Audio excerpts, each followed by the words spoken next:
I am the one who claps. Uh, so, Alex, we had talked about preparation. You can do an endless amount of preparation, but when you get to set, if something doesn't work out, if inspiration strikes, or if your cinematographer says, check this out, sometimes that prep, it helps, but maybe your storyboard has to sit aside for a little bit. Now, I've worked with you on set, and you're very loose, which I really admire. So, how do you get to that point, or what do you look for?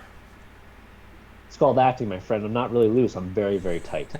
It's a lot. No, I think, well, first off, you're on a movie set. You're on a movie set, you're on a TV show set, web series, whatever you want. No, no one gets to do this.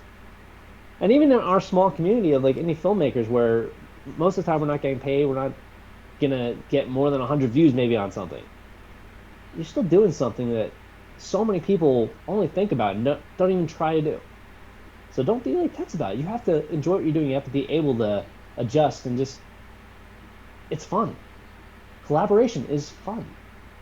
I've done films where I've done like 7 edits because I trust my collaborators and they don't think it's there yet. So instead of saying, you know what, I think it's there, forget you guys, you try and get it there. I mean, I know for When Everything's Gone, I've asked for your notes, and I won't lie. Sometimes I get a note from you and say, what? Get out of here. And then I go look at it, it's like, okay, not quite what he was saying, but I get it. Yes. I'm going to do Yep. this. I get what he's feeling. I understand that. So you have to be able to do that, both on set and after in post-production.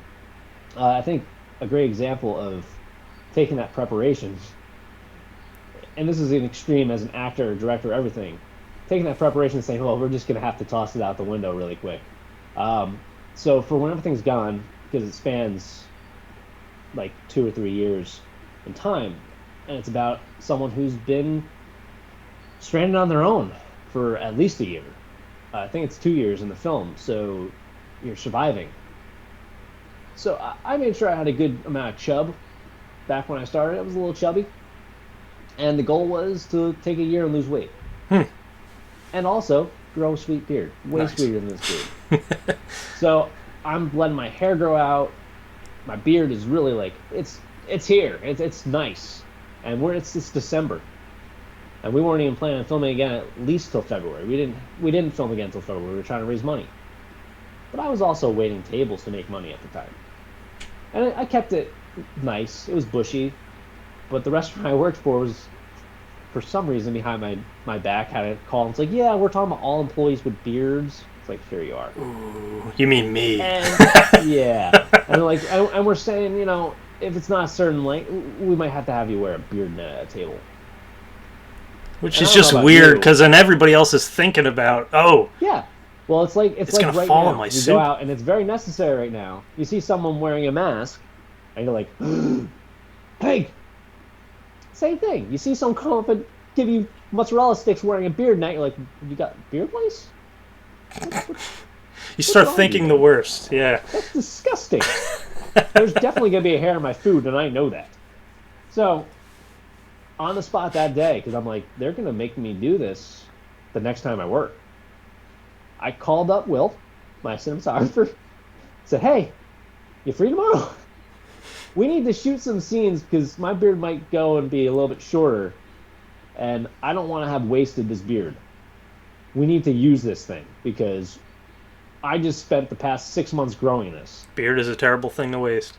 Exactly. So I did all that prep, tons of prep as an actor, personal trainer, getting skinny, and luckily I was skinny enough at the time to where it cuts together. But I did all that work. But luckily I also did my prep for cinematography, so I kind of knew what the shots were going to be.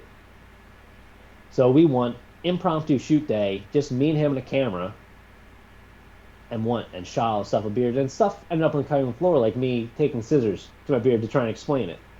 So it ended up in the film just being something we shot, and it kind of cuts together well. I guess I grew the beard back enough by the time we were filming again that's there. You might notice beard length, but the thing is, we just ran around with a camera and got the shots we needed.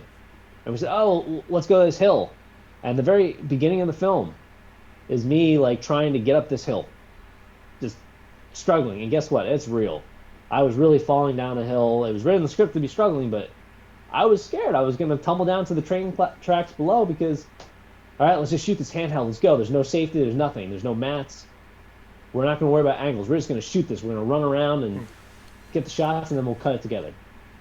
Because you have to be prepared to do that. And that's the thing. There's a happy medium between preparation and improvisation. I think anytime you're doing anything from acting to shots to the editing bay. I mean, right down to casting. For Nomad, I had a different actress in the lead role before the great Sarah Weber joined me as my co-star, and I took a leap of faith. She had some fitness videos. She's a very good fitness model that were on YouTube. I'm like, I'm going to cast her. She was recommended, I'm going to cast her and see what happens. And it worked out.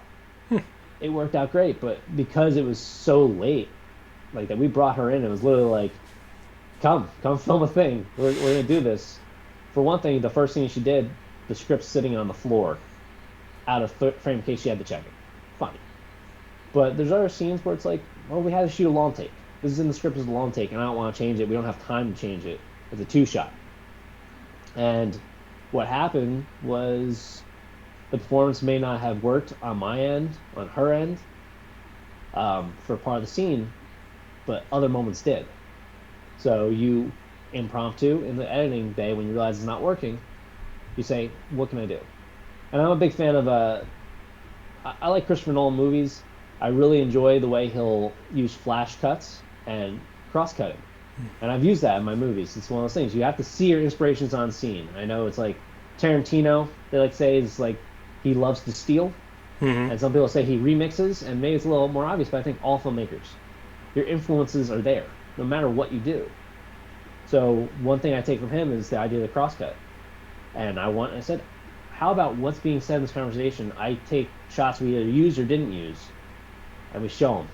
We show them over the scene just to convey that emotion, and we let the score swell. And these things happen not by plan sometimes. Sometimes you're just like, let's go. We're doing it that way. And sometimes another influence, Steven Spielberg, I think almost every filmmaker can say Spielberg is an influence, and I've loved his oneers. The way he does a long take, and a lot of times I write that into my scripts. I want a long take. Almost every film I've done has a long take, because I think that really does a lot for your film, depending on the moment. It can build tension, it can build humor. You can go ahead and it just shows the craft. Can show geography. But there's a moment when we're trying to get something done in when everything's gone. There's like, you know what? Our schedule is too tight. We don't have time to get this the way we want to do it, and we only have this day to do it. Let's do this with a long take. And it just so happens to be a scene that the tension is building. So you know, in that moment, in the script, it was, let's do it this way. Let's use a long take here, because this is tense. It's going to go from this fun moment to like, let's move around the table. And credit to my DPs, because they're able to work this stuff out and get it going. You get a couple of rehearsals in, but when you can move that camera and do it well and pull focus well and do it without any planning, it just, there's something very visceral and great about that. Every time you do it on set, that it gets me excited. Those happy accidents on film sets, for all the planning you do, that's always what makes me happy. Yeah, great. Thank you. So we got Alex Alessi, filmmaker from Central Jersey. Alex, do you have a production company? Where can we view your previous work? I do have technically a production company called Everything's Gone LLC. You can go find anything I've done on alexalessi.com. If you're interested in When Everything's Gone, there's a wheneverythingsgone.com. And we're definitely submitting to film festival right now, so they cost money. If you got a couple of dollars, donate. But donate to like Feed America and stuff first. We're in a pandemic; it's important. But yeah, you can find everything at alexalessi.com. YouTube links, plenty of short films. You can find, I think, links to stuff I've done with Andrew, which is great. The Connection, check it out. Yeah. Shameless plugs are always welcome. And yeah, I'm available on all Facebooks, Instagrams, Twitters, wherever Alex Lessons are found. And we'll have links in the description. Also, a link to your first feature film, Nomad, which is on Amazon Prime right now. Yes, it is. Please give it views. Give it some love. Give it a comment. If I read another bad review, I might cry.